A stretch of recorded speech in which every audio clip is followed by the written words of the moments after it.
Hello, and welcome to the Ethics of Socially Disruptive Technologies podcast, where we showcase some of the latest research in the ethics of technology.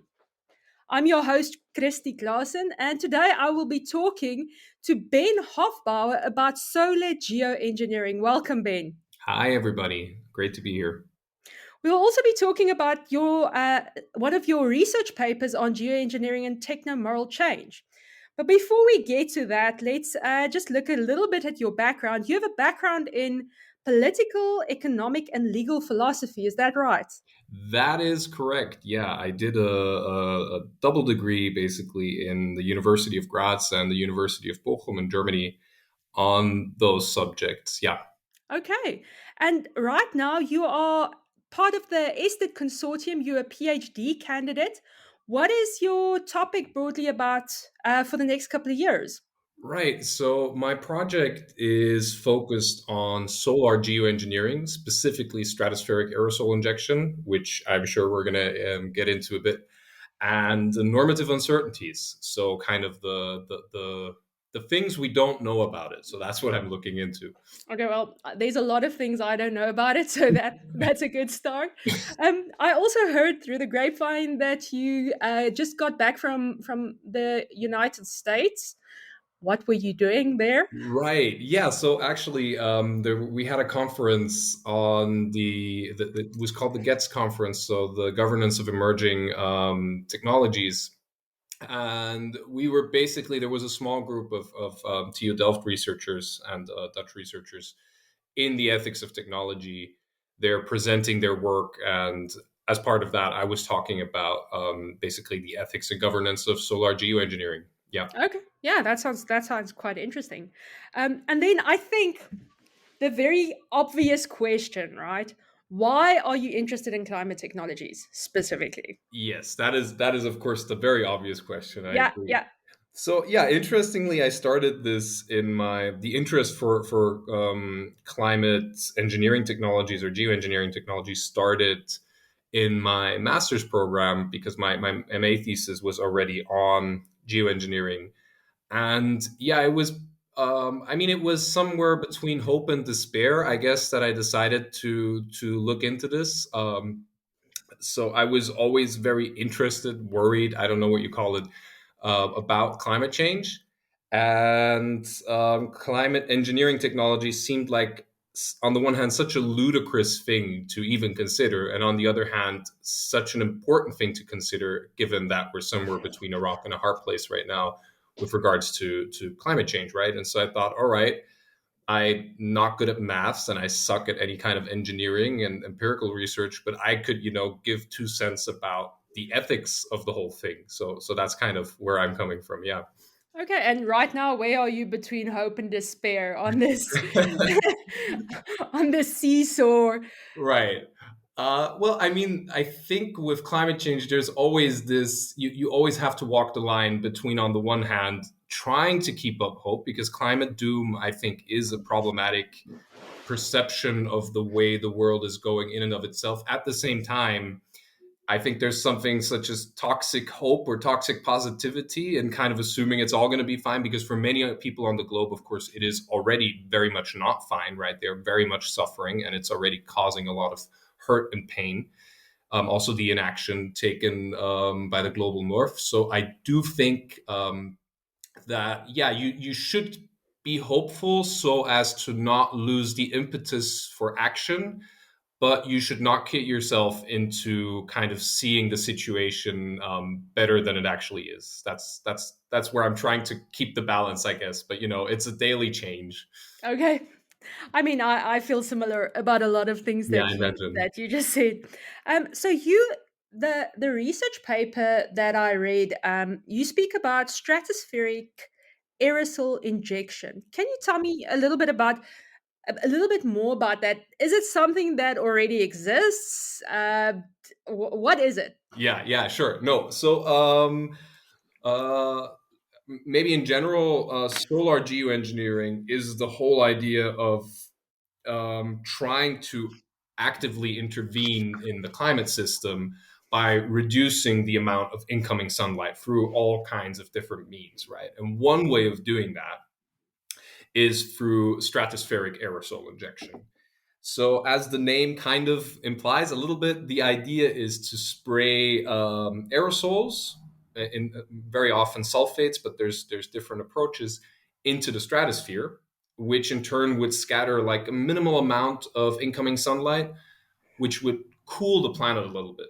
Effectively, what it would do in terms of, or the modeling suggests that it would do, is reduce the rate of warming. So it wouldn't actually cool the planet in that sense, but we would just experience a lower rate of warming. And of course, the increased rate of warming is one of the main drivers for climate catastrophes and extreme weather events, right? So the idea behind it is that we could reduce the graver impacts, such as extreme droughts, heats, floods of climate change through the introduction of this technology. However, importantly, because you asked whether this already exists, it doesn't. So basically, it's just based on modeling right now.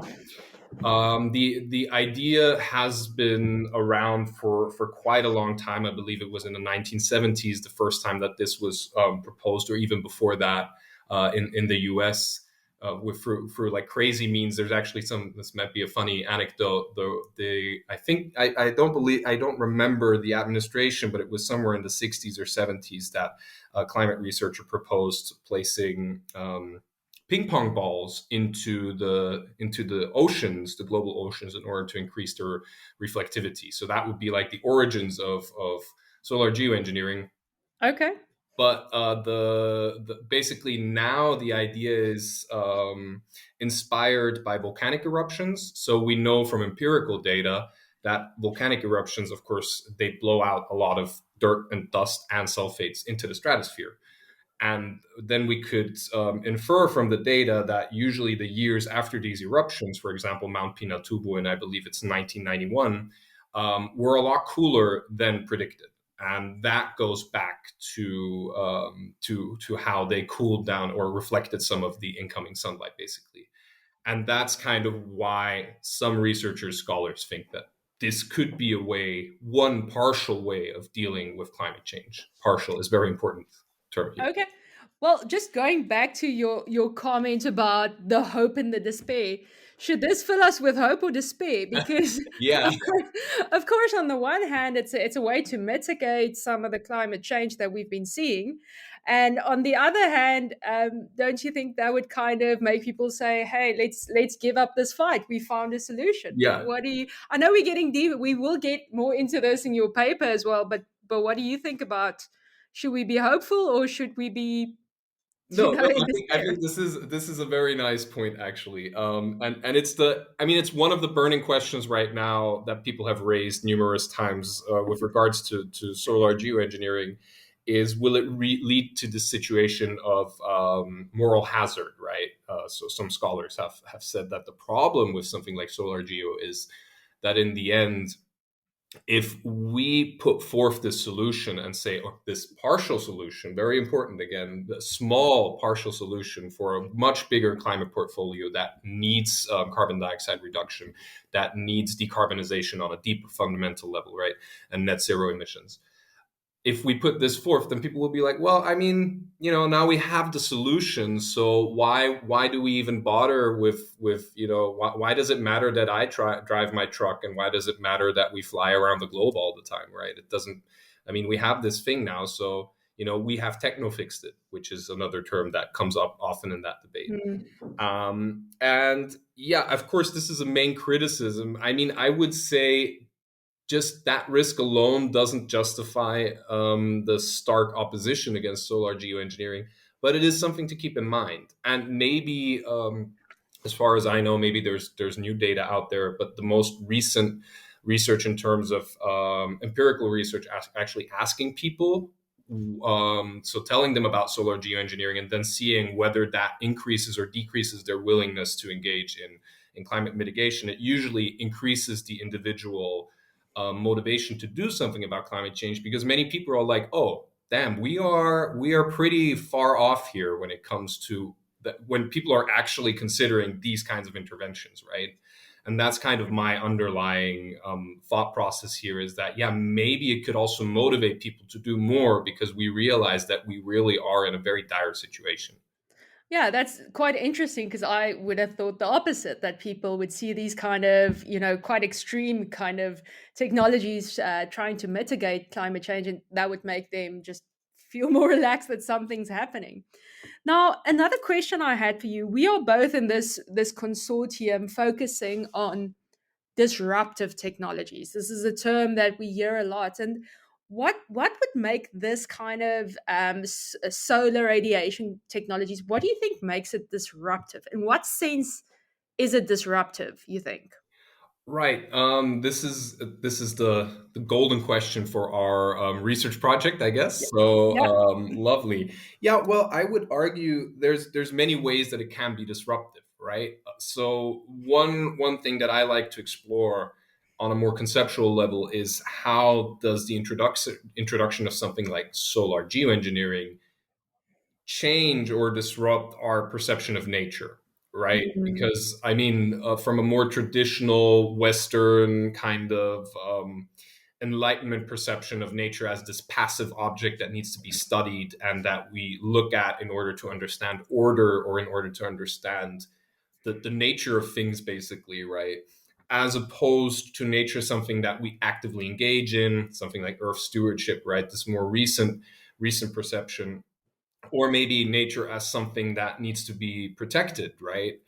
Nature that has its own value and that for that very reason needs to, and that it actually merits and necessitates protection, right? Because this is also rather a recent thing that has come up due to environmental degradation, of course, that actually we might be losing nature, whatever that is.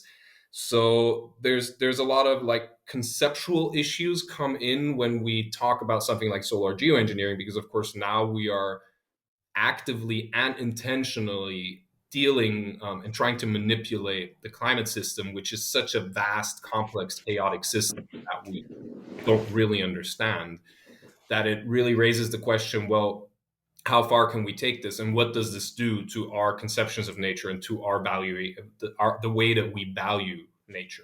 So I think that's like the conceptual aspect. That of course also plays into the societal disruption that you were kind of hinting at earlier when you were talking about something like moral hazard, where you really see that the nature is being disrupted through the process of introducing a new technology, and that directly relates to how society reacts to those changes, right? How society reacts to something like climate change. So for example, the institutionalization of this kind of research or the institutionalization of doing something against climate change are, of course, all reactions towards this kind of also conceptual change of nature. And that's where I would see like a very broad interpretation of conceptual disruption, but there's more specific ways to get into this.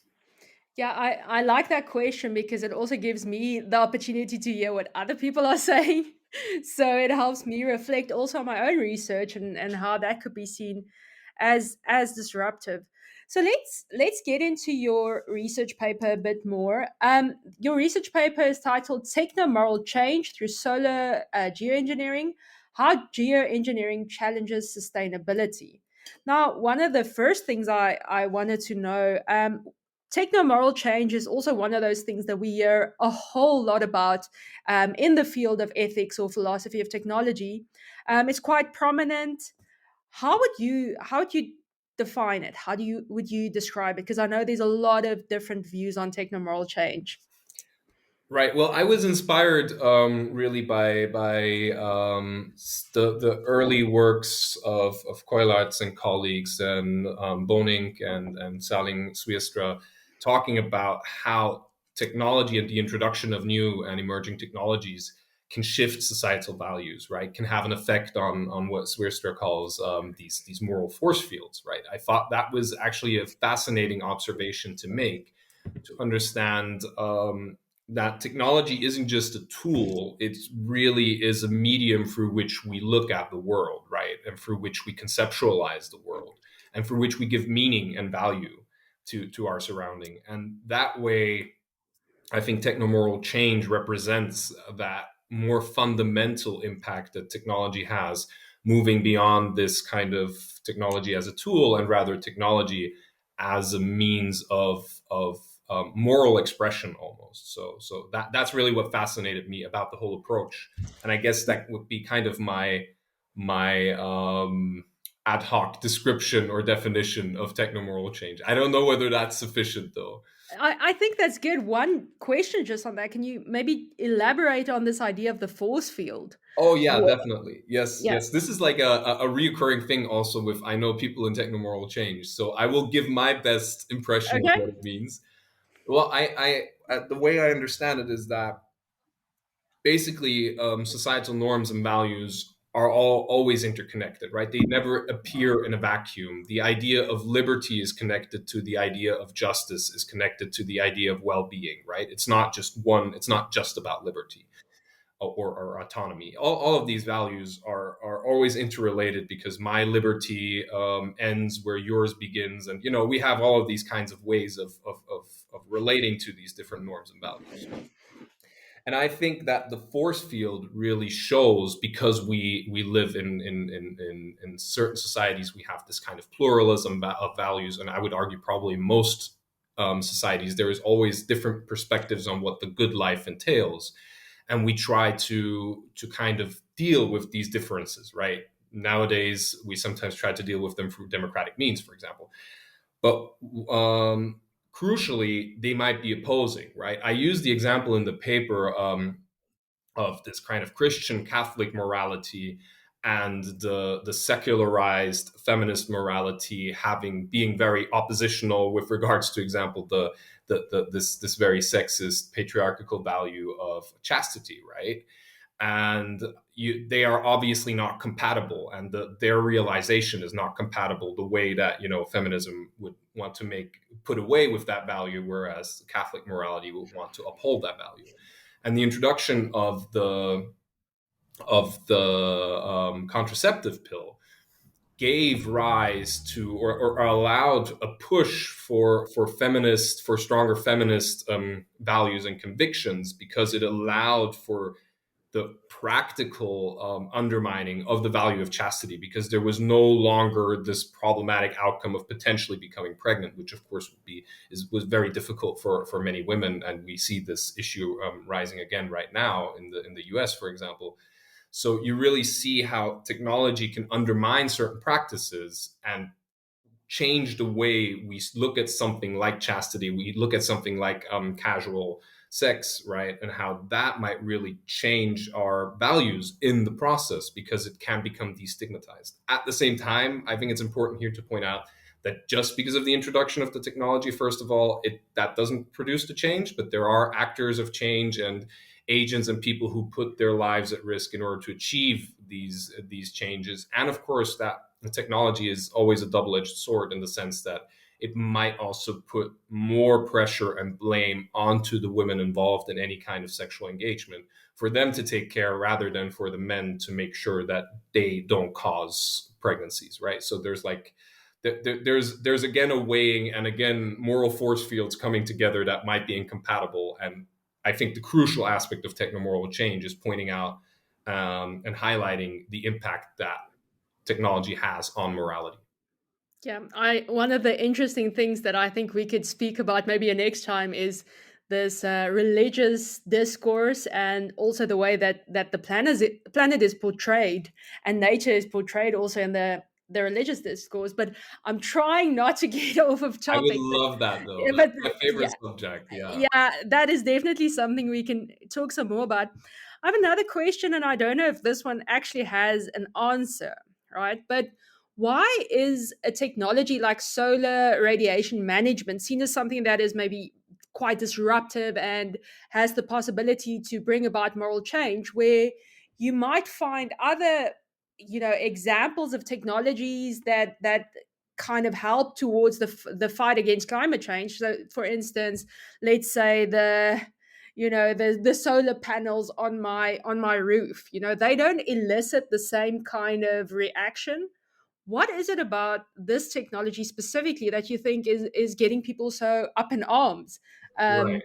Yeah. Yeah. No, I mean, this is a great question. And it has numerous answers, as so often. I don't know which one is the right one. I think on the one hand, there is a very justified kind of alienation almost to the idea of what are we actually doing here? Like, what are you proposing that we haven't we engage in this again system that we don't understand, the climate system that we barely understand to such a degree. Like, this is very, I think that a lot of people feel maybe not disgust, but the sense of people are being very hubristic. You know, they imagine a scientist in their white coat playing God, you know, the kind of Dr. Frankenstein's saying we can take over control and we can now, you know, just dial up or down the climate the way that we like it. And so there is a sense of hubris, which I would argue is not for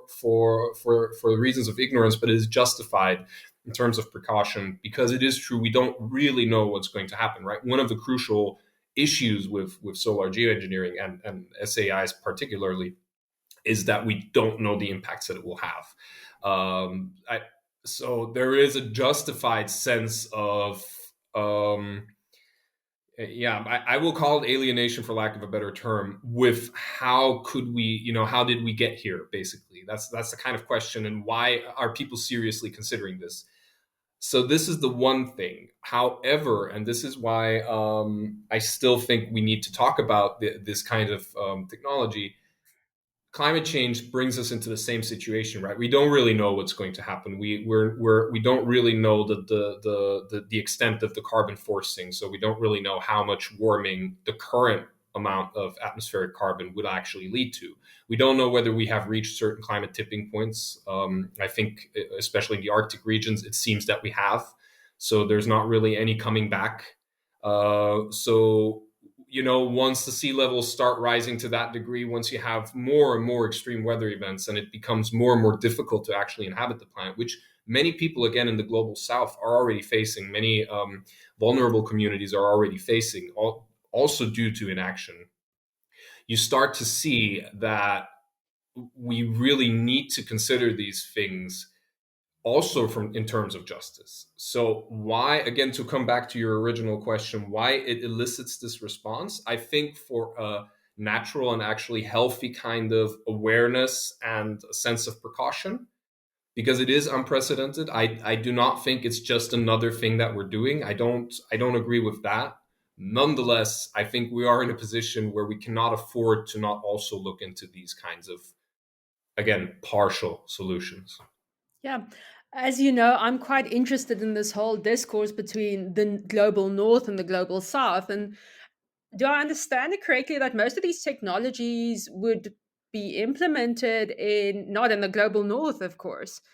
Where would they have the biggest impact? And also, I think one of the things that makes it, in my mind, quite disruptive is because the technology, it seems to me, is this high tech solution that a small group of people have access to, but the communities that would probably be most affected by them don't really have much of a say.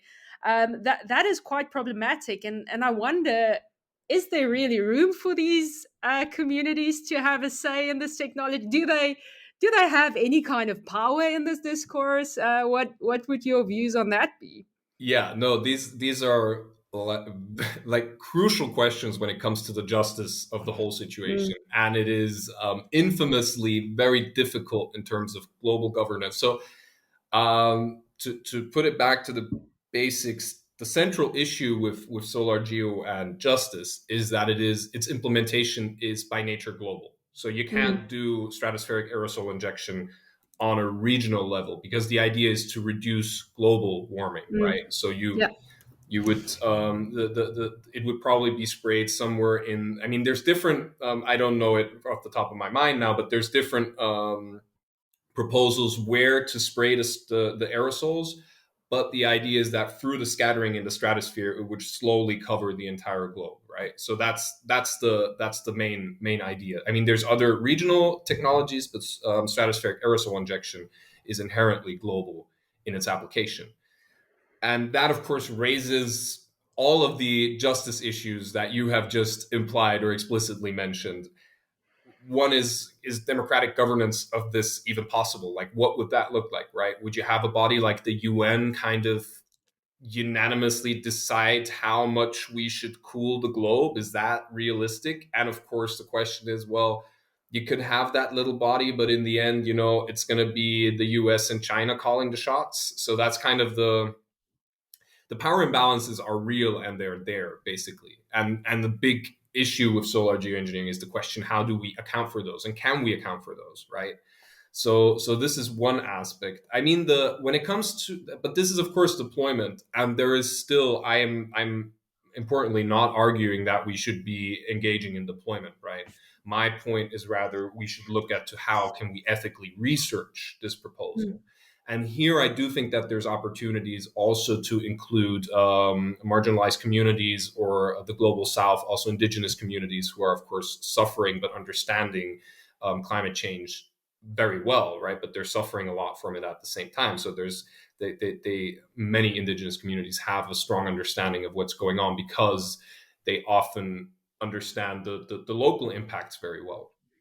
And so the question here would be, how can these people be involved in a research process, have their own actually research, be not just have a seat at the table when it comes to decision making, but actually having a place in the lab that they themselves have made, right? It's not about, again, some white savior scientist handing out, oh, you can become part of my research. That shouldn't be the ideal. The ideal should be that because everybody has stakes in this, everybody is involved in the research of this, right? And there are pushes from the solar geoengineering community to build basically the infrastructure and the resources needed to have a broad engagement of a global community, and not just some global north researchers talking and disputing solar geoengineering, as it is the case right now, unfortunately.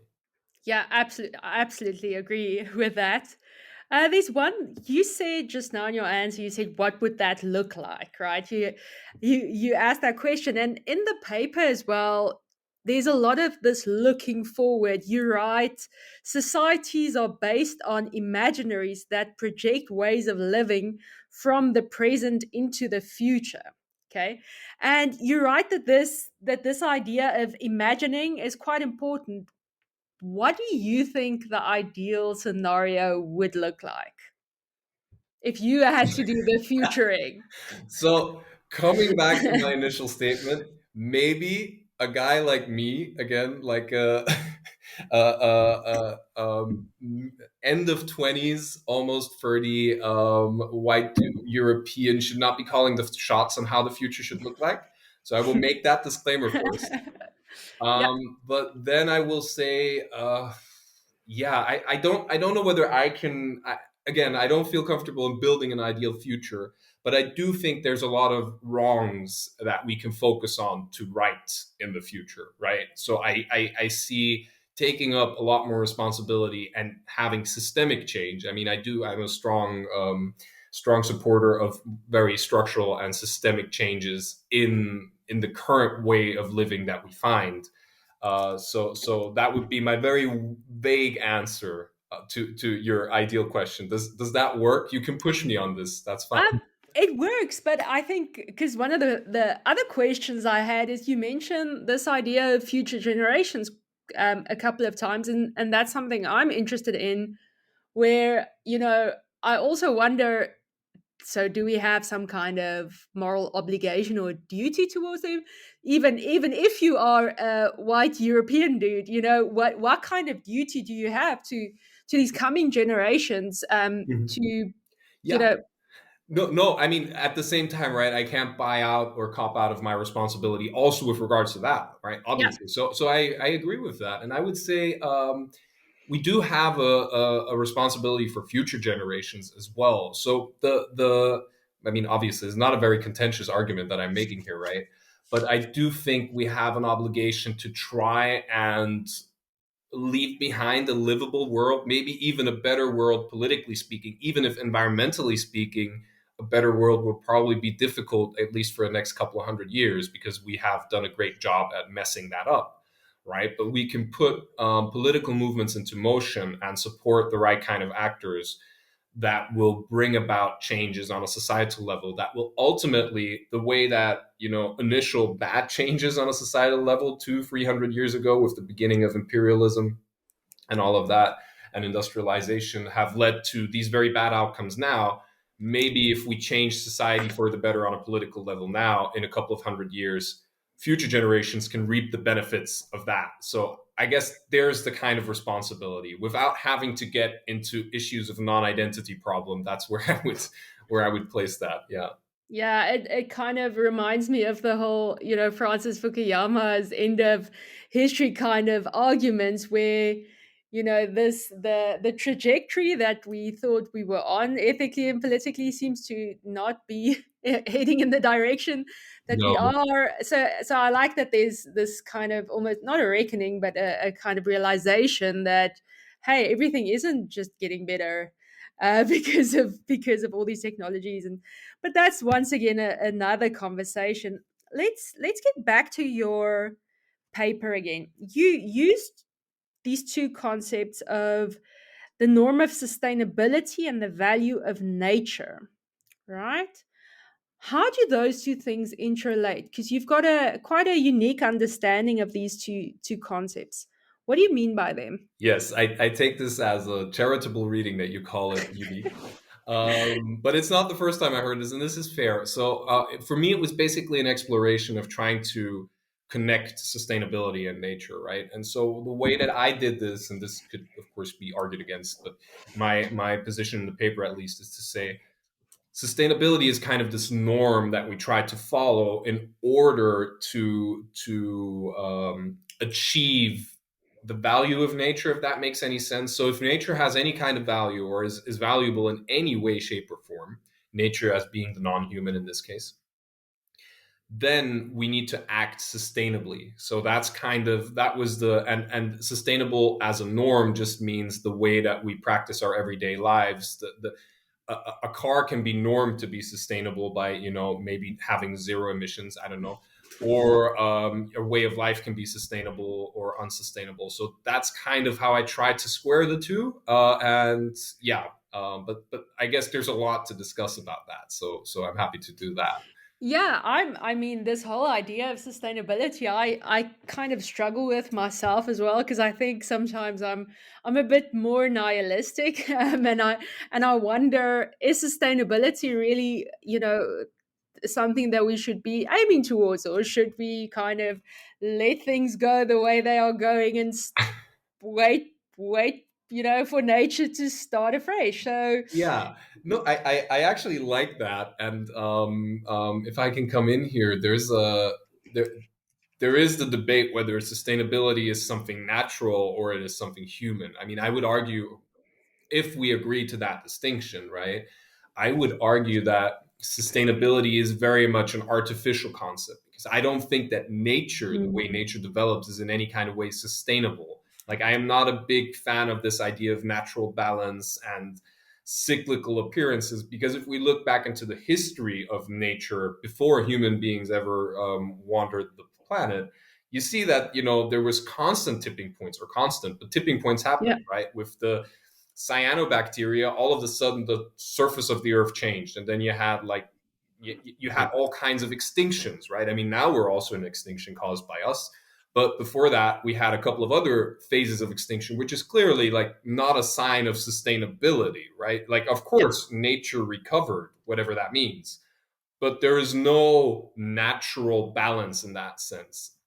And so I think there is like to bring it back to the societal issue when we talk about sustainability, right? There can be this idea of deriving some kind of balance and order from nature that we should follow. And I don't buy into that. So sustainability with that regard, I am not a big fan of.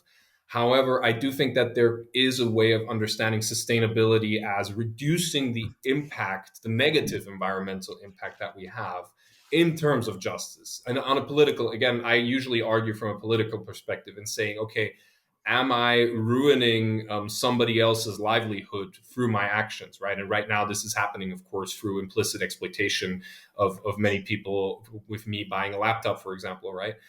This is one aspect, but also, am I ruining ecosystems, right? I do believe that nature, that animals, that plants around us have some kind of value. I don't know whether you can call it a right. That's a debate that I'm not qualified to talk about, but I would at least say that we shouldn't just cause unnecessary harm in that regard. Not because there is a natural balance, though, just because those are organisms who also have a right to live, if that makes sense. Yeah. Yeah, and that actually clarifies a lot of the questions that I had about what you mean by sustainability. So yeah, thanks for that.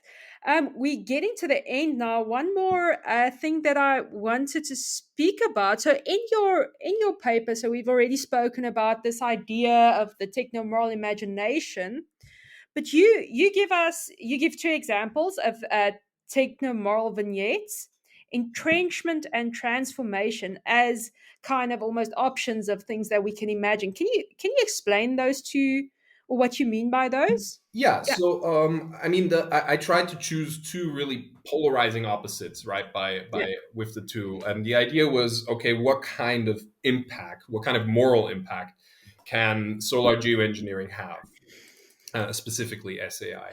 And my argument was, well, there's two ways of looking at it if we take these two polarizing aspects, because polarizing usually helps to really outline the moral, the underlying values in a very distinct and clear manner. So on the one hand, I followed this worry that stratospheric aerosol injection would lead to the entrenchment of current power structures, right? So I don't know. I add in like Jeff Bezos and Elon Musk to really, show that of course this could happen, that they are involved in solar geoengineering, and that would clearly, like, I hope not a lot of people would want a future like that, right? And where billionaires continue to have the power that they do, and they exist, and where we basically don't change anything about the fundamental societal issues that we find, and we just spray aerosols because it helps a little bit with climate change. And that is this idea of entrenchment. And it's entrenchment because it actually reifies the current societal structures, the current injustices. And there are people who are warning against this from the perspective of SAI, saying that this is just another brick in the wall, if you will, right? And while I take these arguments and I think they're important to consider, I don't think this is a necessity from researching something like solar geoengineering. We could also imagine that, and this is where transformation comes in, if the right people working on this, and if the right movements getting involved, can see that this is actually a way of also transforming society and moving away from old power structure, that solar geoengineering is just not even the tip of the iceberg, so just some little snowball lying on that iceberg, and the more fundamental changes that are necessary. And that's, I think, what I try to get at with transformation, is that solar geoengineering can really serve as a moral catalyst to make us aware of the value and the importance of nature. And that right now, we are unfortunately in the situation where we actually have to actively engage with nature in order to deal with the problems that we have caused. While this might not be an ideal solution, an ideal situation, it's what we have to deal with right now, which doesn't undermine the more fundamental issues of how we got here, and the more historical and broad sweeping societal problems, basically. Yeah, I feel like we've come full circle now, because that was one of the questions that we started off with, is what will the impact of these technologies be?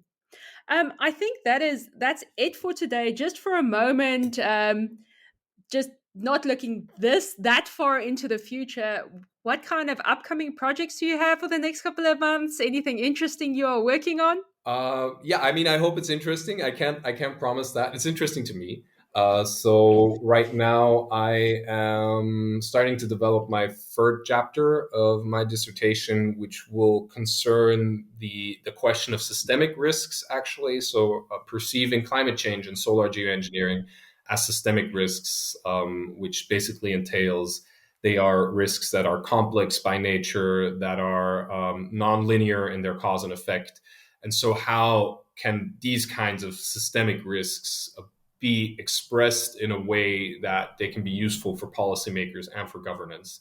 So that's kind of what I'm trying to wrap my head around on a theoretical level, also because systemic risks, I think, is in dire need of including ethical considerations. And that's what I'm trying to do. Let's see whether I achieve that. But also the practical question of how do we deal with new and emerging technologies such as solar geo. So that's kind of what I'm looking at right now. Yeah, that's exciting. And I mean, I will be following your work for the next couple of years. So I'm quite, yeah, excited to see where this is going to lead. Thank you so much for your time. And that is the end of the show for today. So thank you to everyone who has listened to the podcast. And till next time, this is the Ethics of Socially Disruptive Technologies podcast. Thank you.